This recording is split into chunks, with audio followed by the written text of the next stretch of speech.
Nā, ko tīmata ngā hōhi pera ki te whakatū haere i etahi ratonga rongoā Māori kia kite ai heha ngā hua kāputa. Ko te ratonga ki te hōhi pera o Kaitaia te tuatahi kia tūwhera o na kuaha. Mai kore e whai hua nui te hapori i o na rongoā take. Aneira Aharata Brown. Koe nei etahi o ngā taonga whakaora o te whare hau nei. Ai, kia hau he whakamana i ngā mahi kua mahia e a tātou nei tūpuna, nā rātou te whawhai kia tai mai mātou ki konei. Ko te romiromi ko te karakia etahi o ngā ara whakaora kāputa. Ngā mahi matua mōku hei hoatu ki ngā tangata ko ngā mahi romiromi me ngā mahi mirimiri.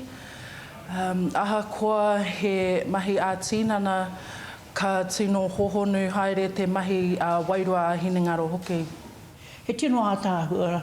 No te mea pēhea te tangata e orai, mea hore atu he wāhi i haeranga mō rātou. Ka kite au i te maha o tātou te iwi Māori e haere mai ana ki te wāhi nei. Kei roto o te hohipere o Kaitaia, tēnei whare e tūana. He whare e kawe nei ngā tikanga tukuiho a ngā mātua tupuna. The Western or the mainstream health model has recognised that we don't have all the answers and that maybe the solutions we've tried to come up with over time haven't been very patient or whānau-centred.